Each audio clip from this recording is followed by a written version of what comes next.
Before we get into the video, could everyone please subscribe to my Endless Diary Tales channel? Thank you so much.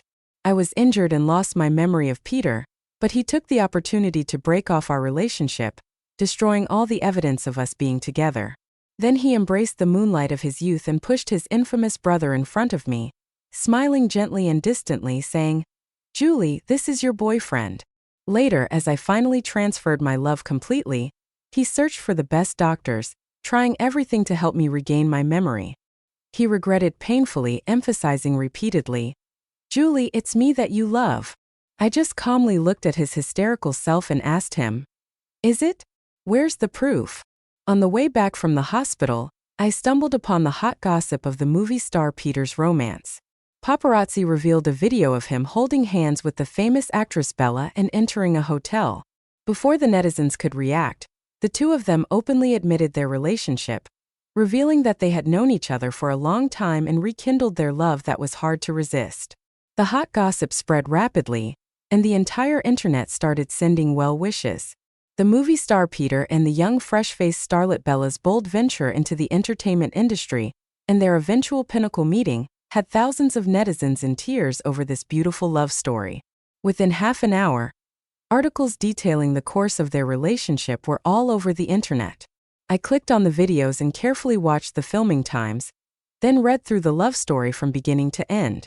They met in high school. Peter had a secret crush.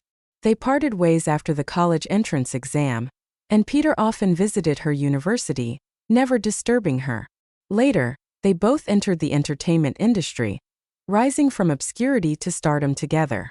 Each piece of gossip sparked more comments, with many marveling at the beauty of the unrequited love, the reunion after a long separation, and the peak encounter. The two of them were currently filming a university campus drama in the university where I taught. According to my colleagues, we met Peter and Bella when passing by a set under construction after coming out of the library. Due to a worker's mistake, a prop wooden box fell, and I quickly rushed up to warn of the danger, pushing Peter aside to bear the brunt of the falling. I fainted on the spot and remained unconscious for 3 days. Upon awakening, I had lost my memory. I logged out of the hot gossip, opened my phone and hesitated as I scrolled through my friends' list, not knowing where to stop. My heart felt a strange sense of suffocation as I pressed down the car window, closed my eyes, leaned back in the seat, letting the evening breeze tousle my hair. In fact, I had known about Peter and Bella's relationship before everyone else. It was on the second day after waking up that Peter appeared in the hospital room. After returning my phone left at the scene of the accident and politely but distantly thanking me, he assured me that they would cover all medical expenses and if I needed anything else, I could contact his manager. With that, he placed a pure black business card in front of me and, as though he had solved a long-standing problem, smiled and said, "Julie, thank you, thank you." Looking at his deep and handsome features, I felt a bit absent-minded. When he turned to leave without hesitation, a sense of panic welled up in my heart, and I blurted out, "Wait." As a sudden dull pain struck my head, I looked at him as he turned and frowned hesitantly, asking, "Peter, did we know each other before?" It wasn't because of his acting or entertainment news. It was just a simple fact that we had indeed known each other previously. After a moment of silence, Bella entered the room. She was dressed in a white chiffon dress, her slightly curled hair falling behind her shoulders. Without any inhibition, she affectionately wrapped her arms around Peter and took off the sunglasses on her nose bridge, saying to me, "Of course you two know each other." In my growing confusion, a slender figure appeared in the hospital room again, and Peter pushed that person in front of me, smirking as he said, "Julie, this is your boyfriend. Coincidentally, he's also my friend." He was Felix. He was the second son of the largest group in the city, with numerous scandals, known for his wild behavior, drinking, speeding, fighting. He did it all. These were all things I found out later online. To be honest, no matter how rich my imagination was, I couldn't figure out how we had met and fallen in love. After Peter said that, I almost instinctively looked at Felix and asked him, "Are you my boyfriend?" His peach blossom eyes turned slightly red, and he squatted on the side of the bed, looking at me earnestly, his voice gentle. "It can also not be. What I meant was, if you don't remember me, it's okay. We can get to know each other again, and I can pursue you again." I didn't feel as familiar with him as I did with Peter at first sight. But inexplicably, as I lowered my head slightly to look into his eyes, something deep within me felt like it was about to burst out. Amidst the extreme lack of security caused by amnesia and the various evidence he provided, I chose to believe that indescribable feeling as love unremembered for him. After some time of interaction, I found out that the rumors about him were completely different from the person in front of me. The erratic guy in the rumors turned out to be caring, gentle, and thoughtful while taking care of me in the hospital, showing no impatience throughout. Only once, when an attendant made a mistake in a procedure and I winced in pain, he immediately ordered, "Leave, send in someone else." The man who was said to be indifferent had excellent culinary skills, taking charge of almost all my meals. At that moment, due to my inadvertent sleep, he was driving the car slowly and steadily. When I woke up, I found myself covered with his black coat. The setting sun filled half the sky outside the window, and Felix was answering a phone call under a nearby tree. His sleeves rolled up to the middle of his forearms, his disjointed hair tousled by the wind. Seeing that I had awakened and gazed at him in a daze, he quickly ended the call and walked towards me. Although I had accepted his identity as my boyfriend, I still felt somewhat distant from him. As he walked to the window, I apologized cautiously. "I'm sorry for falling asleep inadvertently. Did I delay something for you?" He opened the car door, supporting my head as he helped me out, and bent down slightly, looking into my eyes earnestly and firmly, saying, "Julie, remember with me you have absolute priority." 15 minutes later, we stood in front of a door after getting off the elevator. Felix skillfully entered the code and opened the door. Instantly, a familiar yet unfamiliar scent enveloped me. Somewhat sluggish, I entered, stopping in front of a white sideboard with a photo displayed on it. To be precise, it was a photo of me with a blurred figure. It seemed like a selfie of me with the blurry figure behind frosted glass. Apart from seeing that it was an adult male, it was hard to identify who it was accurately. I suddenly remembered a colleague whispering to me in the hospital room, "You only mentioned having a boyfriend before but never revealed who he was or had him visit you." It was so secretive that other colleagues even guessed he might be a famous celebrity. So it was Felix. I lightly touched the figure behind the glass frame, saying his name for the first time since we met. Felix. My next encounter with Peter was on a Wednesday evening when I returned to school to continue teaching. Walking back to my office after leaving the lab building, passing an empty classroom, I saw him and Bella sitting at the windows, receiving an interview from reporters. The golden sunlight pierced through the fluttering white gauze curtains, casting a faint light on Peter's half-figure, making him glisten. One thing I had never told anyone was that whenever it got late at night, I would have bouts of sadness. I couldn't contain a sourness in my heart that almost prevented me from sleeping. It felt like losing someone important, and as I tossed in bed, the image of Peter appeared in my mind. Then I would suddenly snap out of it, wondering incredulously, "Julie, what are you thinking?" There was no one who could tell me why I thought of Peter. Just like now, no one could explain to me why seeing him and Bella sitting side by side, sharing intimate looks, made me feel so sad. The reporters deliberately created a romantic and ambiguous atmosphere, asking questions that all revolved around the romance between the two. When they asked Peter, "Can you describe Bella in one sentence?" Peter turned affectionately to look at her, saying softly, "She is the light that shines into my dark life." I pondered on it and realized that this was probably similar to the netizens' summary of their relationship. An impoverished male lead who experienced domestic violence from an alcoholic father since childhood met a kind-hearted rich girl in high school and found redemption. From then on, the rich girl became his moonlight. After the reporter got the answer, she chuckled in surprise and then asked Bella, "What similarities do you see between Peter and the male lead in the current drama being filmed?" Without hesitation, she replied, "They are both equally devoted." Standing quietly at the back door, I felt like a shadowy voyeur glimpsing into their hard-won happiness. The unexpected ringtone of my phone in my pocket brought me back to reality, interrupting their interview. The spacious and bright classroom felt like it had just been paused, and several pairs of eyes turned to me. Frantically, I hung up and squeezed the phone tightly, suppressing the inexplicable acidity in my heart, apologizing. "I'm sorry for the interruption. I was just passing by. I'll leave now." Bella smiled calmly and said, "Julie, don't worry. We're done here anyway. Just as she finished speaking, the reporter said that since they knew each other, she would leave first to rush to the next event. Soon it was just the three of us left. Bella gracefully walked over to me and gently asked, "Since you accidentally saved Peter, it's only fair to offer some compensation. Julie, how much do you need?" I hesitated, glancing at Peter, who was still sitting in his seat with his back turned towards me the entire time. Looking back at Bella, I explained that I had never thought about needing any compensation. Bella's voice remained gentle and serene, but each word carried a warning. "Julie, remember you are a role model. Don't let any inappropriate thoughts arise."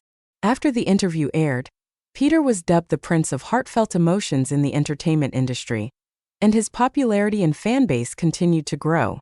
I began avoiding anyone or anything related to him, shifting my focus to Felix. Although I couldn't remember the reasons for being with him initially, I was certain it was a decision I made after careful consideration at that time. Now, with the unexpected turn of events, I didn't want to hurt my loved one in my amnesic state. So despite feeling a sense of confusion, I was willing to rekindle and rediscover our relationship. After much contemplation, I carefully asked him, "How did I used to be with you?" He was peeling a grapefruit for me at the time and paused, looking at me seriously and said, "Julie, you don't need to be the way you were before. Just be yourself and do what you want." In that moment of staring into his eyes, I realized he meant that he didn't expect me to love him the same way as before, but he would love me just as he did. This sparked a delicate emotion in me, a sudden feeling of inexplicable gratitude, knowing that he was the one by my side. From then on, we started to act like any normal couple, going on dates, having meals together, going shopping, and watching movies. Occasionally, I would try hard to recall our past, but the results were always a blank canvas. But in the second month of my amnesia, when Felix came to pick me up from work, a colleague handed me a beautifully packaged gift box with a watch inside. She reminded me, "Julie, the watch we ordered together a year ago has arrived." In my puzzled expression, she explained that it was from a friend's watch store where each watch was handcrafted and unique. On one visit, I had described the style I liked to the designer and ordered one, stating that it was for my boyfriend. There was also a note left behind. The watch was indeed exquisite and understated, but it didn't seem to match Felix's style. On the back of the note was my handwriting with just one letter. One day, during a break in a meeting, I stumbled upon a live stream of Peter and Bella's campus drama ending. Someone asked him why he was attracted to Bella. He shifted his gaze slightly, as if recalling and pondering, then affectionately looked at Bella and said, "Her beauty is like nothing I've ever seen before." Combining his background, I could understand what he meant. People in dark situations are easily drawn to someone completely opposite to them. After another question from the viewers about whether he had feelings for anyone else in all these years besides liking Bella, there was a brief moment of silence. Eventually, he confidently answered, "No." The live chat erupted in cheers and loving messages. It was in that moment that I realized I hadn't thought of him in a long time, and even if I were to see him again, there would be no ripples in my heart. That night, after the meeting ended, I joyfully walked out of the school gate with an umbrella. In the dimly lit, rainy night, I saw Felix's car parked calmly under a yellow street lamp. It was 9 p.m., 3.5 hours since I had texted him that he didn't need to wait for me. As raindrops slid down the car window, my heart suddenly felt damp. Surprised, I got into the car and sighed. "It's so late. I did tell you not to wait for me." He carefully wiped the water droplets off my cheeks with a towel, his gaze fixed on my face, and he said with utmost seriousness, "But I wanted to see you. So I've been waiting for you." In the narrow, damp car cabin, a sense of unidentifiable chaos surfaced. I looked at his handsome features, and my heart started beating uncontrollably faster. I began to understand why I had feelings for him before I lost my memory. I felt that unexpectedly, Felix might be the person I would want to spend my life with, and even if I couldn't remember our past, I would eventually fall in love with him again. But then the unexpected happened. Half a month later, on a dusk when the sky was ablaze with hues, Felix and I were walking down a commercial street after leaving a restaurant, planning to buy a bouquet of hyacinths from a nearby flower shop. Suddenly, a huge advertisement billboard on a building facade collapsed. It was an ad featuring Peter and Bella for rings that signify a love only for one person. Felix reacted swiftly, pulling me to the side just in time to avoid the danger. But the loud noise of the billboard hitting the ground, the chaotic voices and car horns, and the too familiar scenery triggered intense tinnitus, and in a dizzy spell, a burst of poignant memories rushed into my mind. Countless fragmented images raced to the forefront of my consciousness. Peter and I, you see, we had known each other for 18 years, childhood sweethearts. We had been together for 4 years. The year we met, he was a frail young man who had lost his mother at a young age and was often abused by his father. And me? I was a girl abducted by traffickers and taken to a remote and impoverished village. I had saved him once by giving him water in a lotus leaf when he collapsed under the scorching sun due to injuries from his abusive household. He, in turn, had shielded me from village thugs when they tried to harm me. During those dark times, every word he taught me was a shining star carrying my wishes. Until one day I came across a handwritten message in a book donated from afar outside the mountains. As long as you never give up, you will surely see hope. That buried hope suddenly sprouted, and I told Peter, we can't rot here. Let's escape. When I was prevented from studying or running around, Peter could. If he wanted to leave, he could. At first, he hesitated, but after yet another near-fatal drunken beating from his father, we escaped. I was 13 that year, marking my 5th year in the mountain village. We went through a long and arduous period afterward. Fortunately, with social assistance, we got the chance to study. Since I hadn't received proper education, I was behind in studies compared to Peter, who was in high school while I was still catching up on middle school content. It was during that time that Peter met Bella. However, I only heard about her and saw her for the first time on the night of their graduation party after Peter had finished his high school exams. Waiting outside the hotel for Peter to finish, I was helping him to his feet when someone called out loudly, "Bella!" In that moment, Peter's body tensed imperceptibly, and I instinctively turned to see where the voice came from, but I only caught a glimpse of a beautiful slim figure from the back.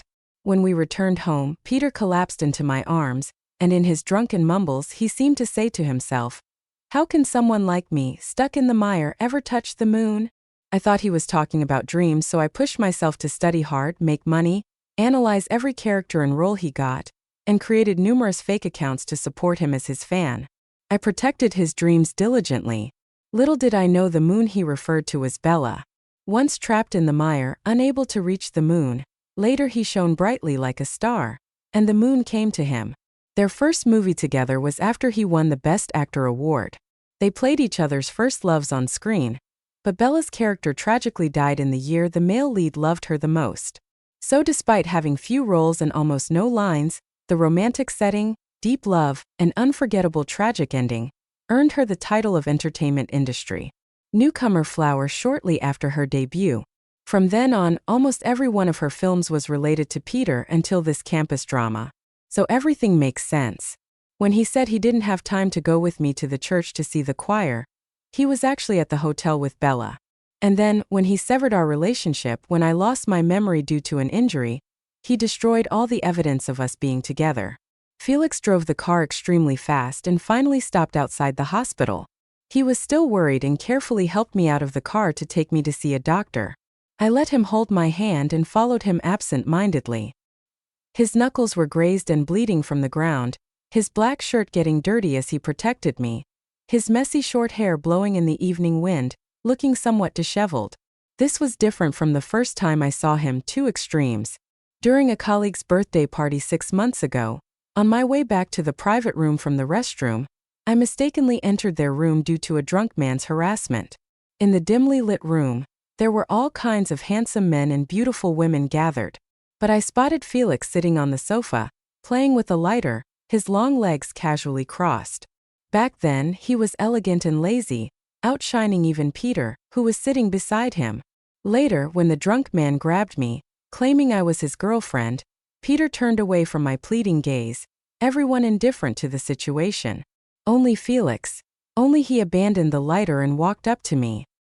His overpowering aura made the drunk man hesitate for a moment. Felix asked me, "Is he your boyfriend?" I shook my head anxiously and explained hastily and decisively, "No, I'm not. I don't know him."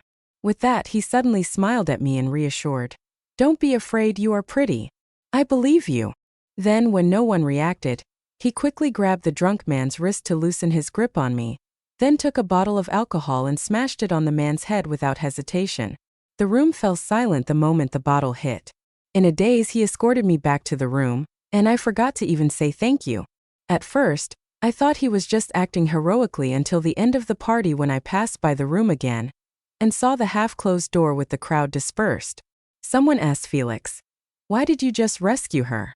After a long silence, Felix spoke softly, with a touch of heartache and tenderness in his voice, something that lingered in my memory for a long time.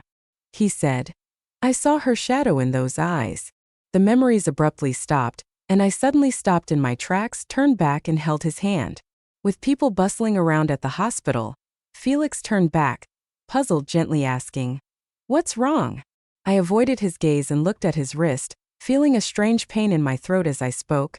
"I'm fine, no need to get checked." And Felix, "Take off the watch. It wasn't a gift for you." I got into a taxi with the watch and saw his figure standing still like a sculpture, gradually disappearing in the rearview mirror.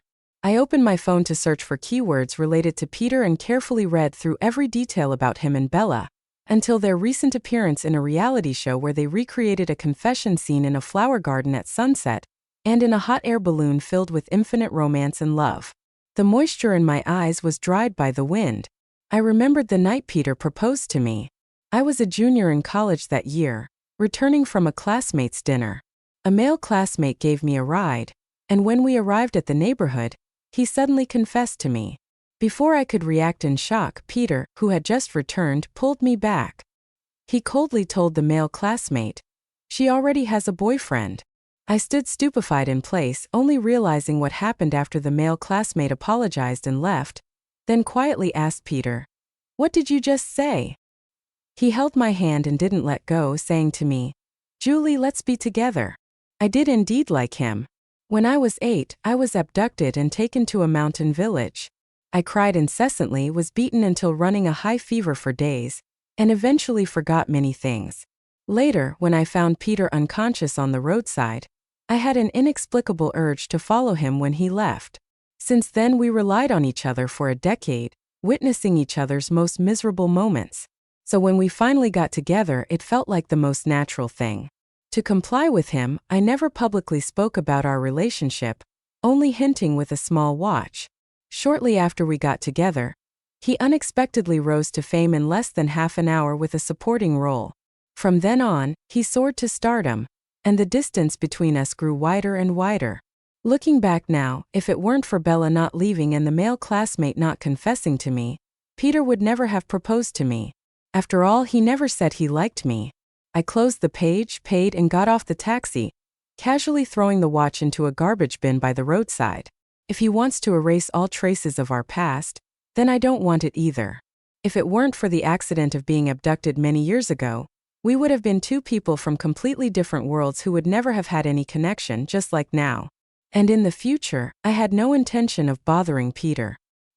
He's not worthy of another moment of my emotions. However, on the second day after regaining my memory, his relationship with Bella made headlines once again.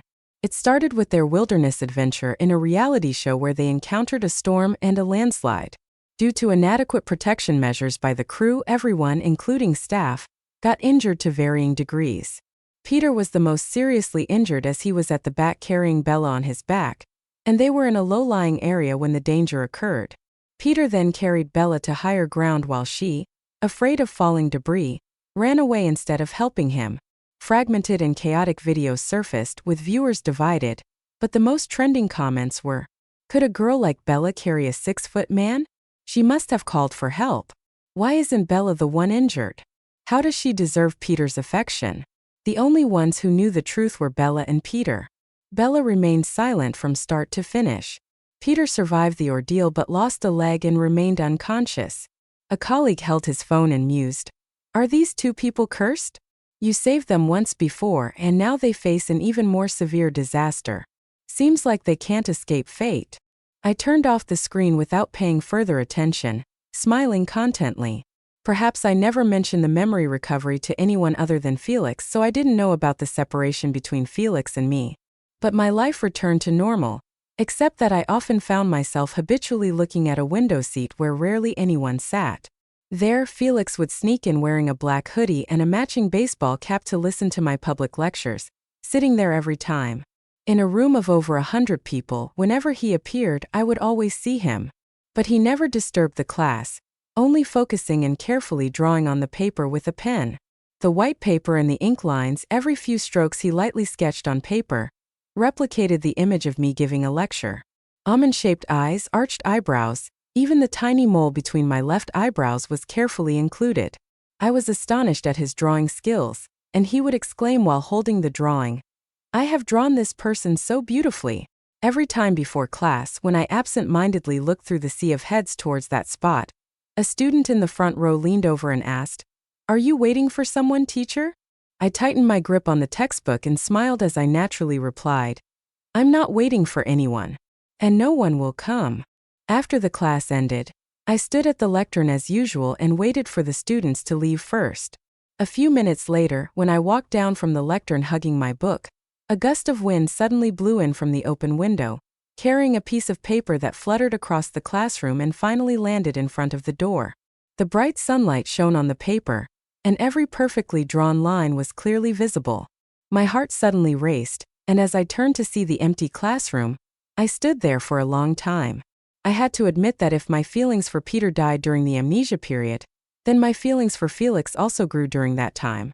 But I knew better than anyone that his heart belonged to someone else. So I had been consciously avoiding meeting him since regaining my memory. Until that night, I attended a pre-wedding singles party held by a rich colleague, where I stepped out for some fresh air from the lively room and leaned on the glass railing of the hotel, replying to messages. By chance, I saw Felix standing in the transparent elevator on the opposite side. He was wearing an all-black shirt, sleeves rolled up to his forearms, left hand holding a suit jacket, right hand casually in his pocket. Behind him were a few people around his age. Our eyes met, and by the time the elevator had stopped, I saw someone patting his shoulder, reminding him to leave. I shifted my gaze, returning to the private room.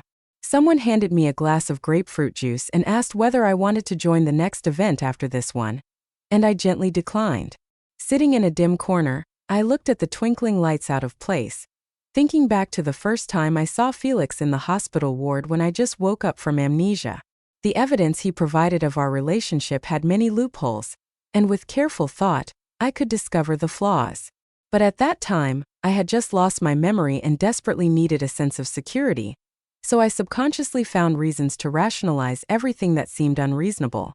I believe Peter didn't consider the danger I would face when he made the decision to leave me. Looking back now, I am grateful that the person who pretended to be my boyfriend is Felix.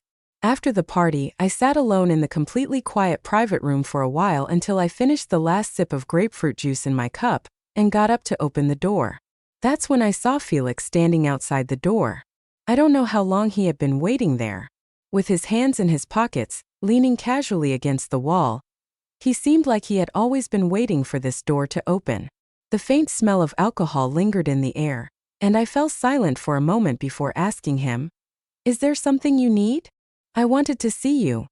His overly candid reply caught me off guard, and I could only sigh and tell him, "Felix, we have no connection. What if I say I truly like you?" I imagined in front of the mirror how much I resembled that girl who could make him act so affectionate and reluctant to let go. But he saved me once and deceived me once, so perhaps it all evens out.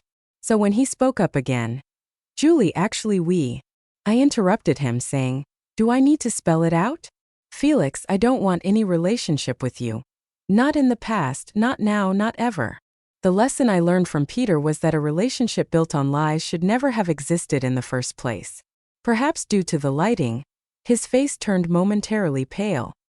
He hesitated before finally asking me in a somewhat hoarse voice, "Don't we even get to be friends?" I looked at him and firmly refused.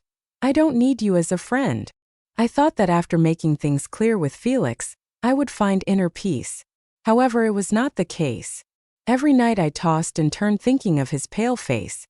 Every little detail from the short time we spent together started replaying vividly in my mind. What's worse is that he kept coming to me, wanting to see me, always finding ways to be around me. Over time, I became particularly sensitive to his figure. his name, and the unique scent of pine that he carried. I even found myself instinctively avoiding similar-looking people. I knew I wasn't avoiding him. It was my own heart. The day I heard the news of Felix, being the heir of the Fong Corporation, I was at the supermarket. Countless financial and entertainment media outlets were reporting about Felix. Orphaned at a young age, his father remarried, and the stepchild brought in was his half-brother. Later, he was oppressed and despised, forced to hide his strength and ambitions, all for one day to seize power. It's worth mentioning that someone found out he had been doing charity since he was young, donating supplies to orphanages and remote mountain areas every year. I stood in the aisle filled with various fruit juices, looking up at the big screen showing journalists thrusting microphones towards Felix for interviews. The man in the video was different from the carefree person his online friends described or the gentle and elegant person I remembered. He appeared cold and aloof, exuding the air of a person in power. A gossip journalist deliberately asked why he was in that position and not his brother, a gifted student with exceptional abilities. Faced with the challenge, he looked down on the people before him and said with a faint smile, "Don't you understand the law of the jungle?" Unexpectedly, I suddenly remembered the scene when he saved me by smashing a bottle of alcohol over someone's head. Perhaps that was the real him. Gentle yet fierce, cold but passionate. But during the short time I spent with him, I didn't have a chance to understand his family background, so it was my first time learning about his origins. I had speculated that those rumors were intentional acts of his, but I didn't expect it to be for this reason. Next, a gossip journalist in the video asked, "It's rumored that Felix has been looking for a girl. Is she his crush?"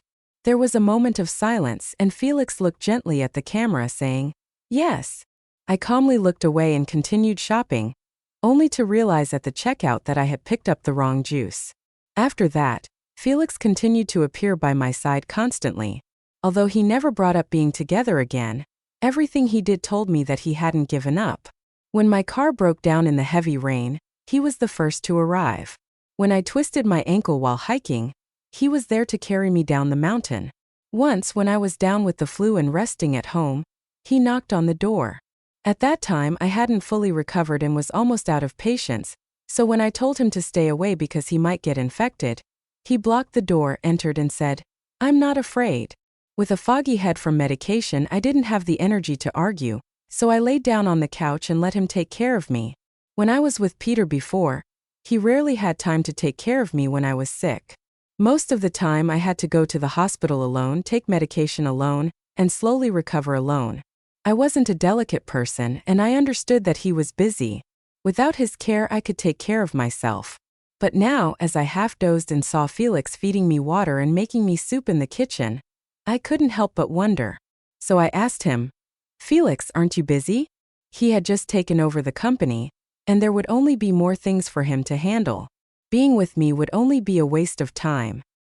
He crouched beside the couch, gently wiping my cheek with a damp towel, his breath falling lightly on my side, almost unavoidable. After a while I heard him say, "Julie, I remember saying that nothing is more important than you." Perhaps due to being sick, my emotions were more sensitive, and my heart couldn't help but ache. It wasn't this difficult when I was sick and alone before. I closed my eyes without saying anything, but I couldn't fall asleep. I could hear his very soft movements, not disturbing me but comforting me. After some time, when the night had fallen, I opened my eyes and saw Felix in the kitchen, looking at a stack of pill bottles. The orange glow of the sunset shone through the glass, and as I stepped softly on the plush carpet, I walked over and leaned against the kitchen door, watching his back, then asked softly, "Felix, have you found that girl you were looking for?" His back stiffened visibly. He set down the pill bottles and turned to look at me, saying, "I did." My throat felt sore, and I wanted to ask why he continued to entangle with me if he had found her, but I asked more composedly, "Aren't you two together?" He took a step closer side and said, "She said she didn't want to be with me. She didn't want any relationship with me. So she came to find me. Am I just a substitute for her? And I just borrowed her light, briefly experiencing a bit of love." Feeling my heart trembling, I lowered my head and didn't want to meet his gaze. A tear fell from my eye, soaking into the fabric of his pants. Finally, I compromised and said, "Felix, can you please stop this? I admit that I like you, but that doesn't mean I will give up my principles to be a substitute. Why do you have to keep pressuring me?" His breath deepened slightly, and he repeated word for word, "Like me." I cried silently with my head still bowed until he suddenly hugged me tightly. Despite my emotionally unstable head feeling even more dizzy, I could hear him say, "Julie, it was you who said you didn't want any relationship with me."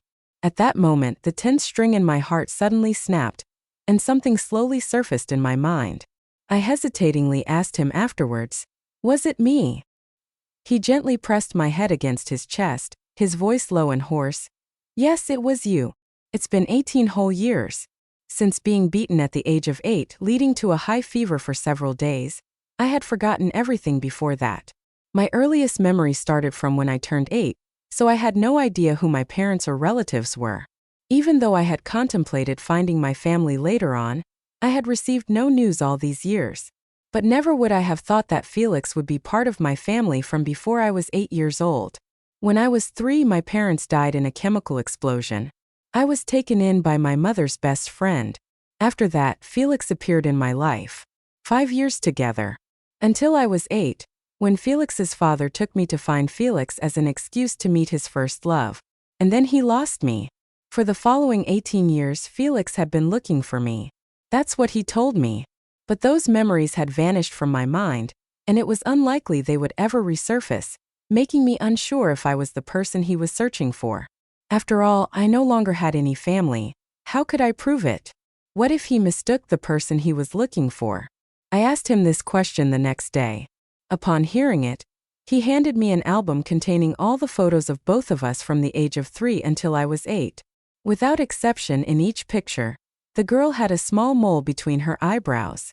After 8, in every photo of him beside a girl, there was a hand-drawn figure of a girl. It was his drawing of me for 18 years. Perhaps seeing that I remained silent and concerned that it was touching on painful memories, he casually said, "I imagined you growing a year older each time, but it's only an imagination, not as beautiful as the real you." Quietly holding the photo album, I listened and then asked him, "Just because of this mole between the eyebrows?" He paused, took out the last photo of us, turned it over, and on the back there was a crooked sentence. "Forever together." Below the words were 2 tiny fingerprints. Looking at the words, I heard Felix laugh self-deprecatingly. Back then, no one knew that just after we promised to be together forever, we were completely separated. Shortly after that, Felix took me to visit my parents and his mother. I also met the person who he said was the one who killed his mother, the culprit who lost me, his father. In the cold and lonely hospital room, Felix held my hand and stood in front of the bed, smiling casually as he leaned down to the person on the bed who couldn't speak due to a stroke, saying, "I have good news to tell you. Do you want to hear it?" After that, he opened a paternity test report in front of him and word by word said, "Congratulations, you've been raising someone else's son for 29 years. You better live well, and not accidentally aggravate my mother's path of reincarnation." With that, he slammed the report on his father's body, his eyes turning red, and then he hugged me and left the hospital room. Before leaving, I glanced back at the person on the bed who, after the shock, looked hopelessly at the ceiling with watery eyes. Of course, I didn't sympathize with him. Those who sow the seed should also taste the fruit themselves. The next news I heard about Peter was that he had woken up from a coma. And later, news spread about his sudden breakup with Bella. A once blessed love affair on the internet ended poorly. The truth of the scene was no longer of interest to anyone. After that, not long after, Bella was photographed dining and watching movies with a rising hot star. Just like before, the two admitted their relationship openly. It was said to be their first love, having known each other since childhood and now rekindling their relationship. A new batch of fans exclaimed, "Oh, my childhood sweetheart's first love reunite after setbacks. Such a love story is truly enviable." Peter's legs were not completely disabled. He could still walk with the help of crutches. During his time in the hospital after waking up, he called me numerous times. I looked at the familiar number with no name on the screen but never answered. Finally, I blocked him. Later, he probably used someone else's phone to call me. I unintentionally answered once and heard him calling out, "Julie," before hanging up directly. Before he was discharged, I visited a respected professor at the hospital and passed by his room. At that time it seemed like he was arguing with Bella, both emotions unstable. I could clearly hear Bella loudly asking him, "I didn't mean not to pull you at that moment. It was dangerous then. What if I got hit? Peter, don't you love me? Why blame me? Besides, you're only a burden to me now." After a long silence, Peter chuckled softly, his voice hoarse. "Go away." I didn't know if his quiet laughter was self-mockery of his delusional years of mutual devotion or regret for his past deep affection. But that had nothing to do with me. However, not long after being discharged, he came looking for me. I wasn't very surprised, knowing this day would come sooner or later. That evening, as I walked out of the elevator holding a bouquet of hyacinths, I saw him standing outside my door, leaning on crutches. Dressed in a black overcoat with his hair cut shorter, eyes bloodshot, cheeks slightly sunken, he seemed to have lost some weight. Seeing me, he suddenly approached with red eyes. "Julie." I took a step back, looking at him warily. "Peter, do we know each other well?" Suddenly he grabbed my hand, speaking urgently. "Julie, I'm your boyfriend, not Felix. He's lying to you. He told me that he and Bella were just a contractual relationship, and that the person I truly liked was him." I looked at him calmly and puzzled, then slowly pulled away my hand, asking, "Is that so? How will you prove it? That I like you?" He couldn't provide any evidence. Then he started trying to take me to see a doctor, saying, "Julie, you've just forgotten me. Once you remember, you'll know who you truly like. I found the most famous neurologist who will help you regain your memory." I didn't agree to go to the hospital with him, so he started recounting past events, saying how we had escaped from a remote mountain together, lived in a basement eating instant noodles, and promised to be together forever. He said I had tirelessly cared for him when he was sick and mentioned how I had waited all night in the snow to accompany him for a rehearsal. You see, he remembered everything, but he still failed to let go of me. The person I never wanted to regain my memories now tried every means to make me remember. I could guess that he would never have thought of turning back one day. Watching his eyes slightly reddened, a look of humility and pleading on his face, I remained indifferent. The afternoon when I rejected seeing him again, I received a letter. It was one I wrote 4 years ago. It was when Peter and I had just started dating, and there was a sudden trend online to write a letter to your future self. I found it amusing and persuaded Peter to write one too, but he never did. If not unexpectedly, that might be the only evidence of us being together. The sky after the rain was filled with the glow of the sunset, like it was on fire. I walked into the bathroom with the letter but didn't open it. I burned it. For a long time after that, due to his health and work, he was preoccupied and couldn't continue bothering me. The next time we met was in early autumn. I had just left the library and was walking down the road when I saw a pavilion not far away and instinctively stopped. It was here where I heard the sound of someone stepping on fallen leaves behind me. Standing still, I heard a deep and hoarse voice say, "It was here where you shielded me from a wooden crate and then forgot about me." Somehow, I suddenly remembered the recent hot search I had seen. The hot star who had reunited with Bella already had a girlfriend, but he deceived his girlfriend by claiming his relationship with Bella was for publicity, only to be caught cheating soon after. The girlfriend immediately posted evidence of their infidelity and meddling in the relationship. Among the online backlash, some began to summarize Bella's career highlights since her debut. Shortly after, a new ingenue emerged in the entertainment industry.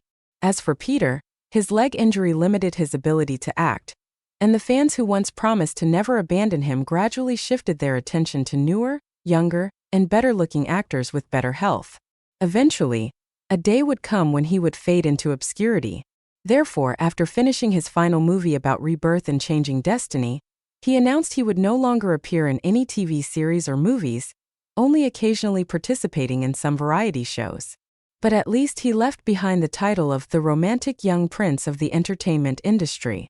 After that, every time he appeared in a variety show or event, the host would introduce him with this title. "Wow! Welcome our romantic young prince of the entertainment industry, Peter." No one knew how he felt deep down every time he heard this title. Just like our story, nobody would know anymore. As my thoughts returned, I turned to look at him, smiling with relief. "Is that so? I don't remember," I said, then turned and walked away. With each step, a breeze brought his murmured words to my ears. If I could go back to the year we met, I would never let go of your hand again. I hesitated for a moment, then smiled and continued walking forward. He was wrong. If I could go back to that year, I wouldn't have met him again, and now it was just returning to the path of destiny. At the end of the road, Felix stood there. I ran to him and he reached out and caught me, then led me to a romantically decorated private garden. Since I found out about my origins, both he and I tacitly avoided discussing being together.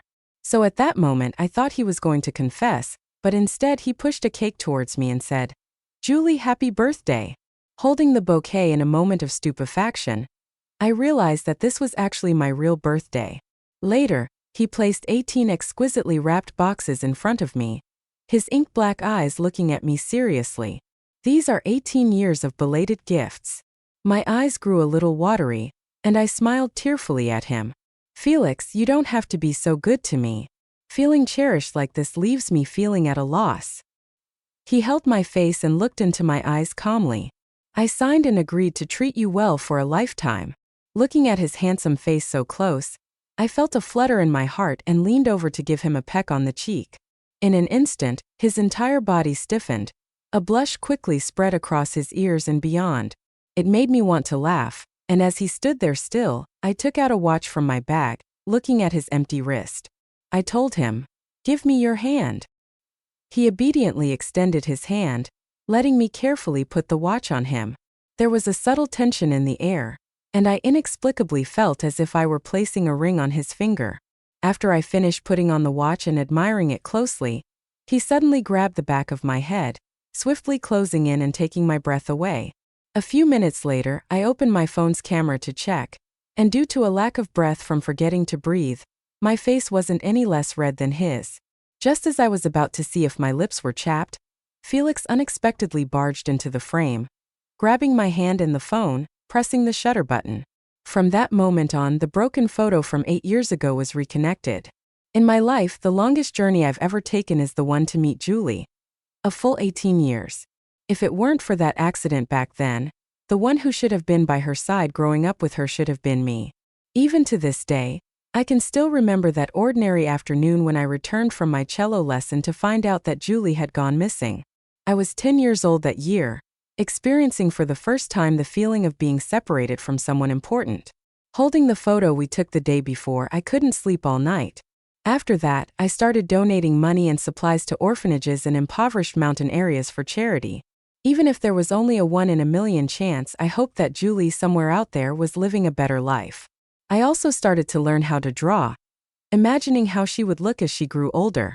As our family business grew, my father's affair was discovered, and I found out that the day he took Julie to see me as an excuse to meet his first love, he lost Julie. The following year, my mother passed away from depression. He and his first love and their illegitimate child became a family. I became the one left out. But there's never such a good thing in the world as he used. The money my mom brought to start a business eventually caused her death, and in the end, their family lived happily ever after. Later, under the surveillance and suppression of that woman, I became a prodigal son, as she wished, hanging out with a bunch of friends every day. Then, at a party one day, I met Julie. When she pushed the door open in a panic, staring at me with frightened eyes, my heart skipped a beat. But in the 18 years since, I've encountered too many people who resembled her from my memories, and each time the result was disappointment. So this time, after I escorted her back to the private room, I hesitated. What if the result of my investigation was also disappointing? I heard that there was a 1,000-year-old ancient tree in the ancient temple in the southern part of the city that could grant any wish. Something I never believed in before but wanted to try now. After climbing 3,600 steps, I stood in front of the ancient tree with a red wish ribbon tied tightly. I placed my wish ribbon on the branches, joined my hands together, and devoutly prayed. I hope to see her. I hope to be together forever. At the same time I spoke, there was a soft, somewhat familiar voice. As soon as the words were spoken, all the wish ribbons on the tree suddenly fluttered in the wind. A crisp bell sound came from the eaves, and through a waving of red, I glanced to the other side of the tree. There was Julie. Gazing at her clear eyes and brows, a thought suddenly came to my mind. If meeting once among millions of people is a coincidence, what about meeting twice? I recalled writing a sentence in a book while donating books one year. As long as you never give up, there will always be hope. I never gave up, so I really found her. Later, when I checked her past records, I found out that she was with Peter. However, unexpectedly, she suffered memory loss for Peter shortly after, and Peter, wanting to get rid of her to be with his white moonlight, took advantage of the situation. When I offered to help him, I once told him, "Past, present, future, Peter, you will have nothing to do with her anymore." At that time, he was immersed in the joy of being able to be with his white moonlight and didn't care about what I said. After that, on top of destroying evidence of Julie's acquaintance with him in a hurry, I made sure to carefully search for any traces of their relationship and personally destroyed it again. Unless Julie herself remembered and was willing to admit it, there would be nothing else to prove they were together. Everyone said that I was just randomly infatuated with her, bored with pastime. Nobody knew how nervous and precious it was for me to push open the door of that ward and stand in front of her, even though I had long disappeared from her memory. It's okay, we can get to know each other again. 18 years later, on that afternoon, we met for the first time. It was also a reunion after a long absence.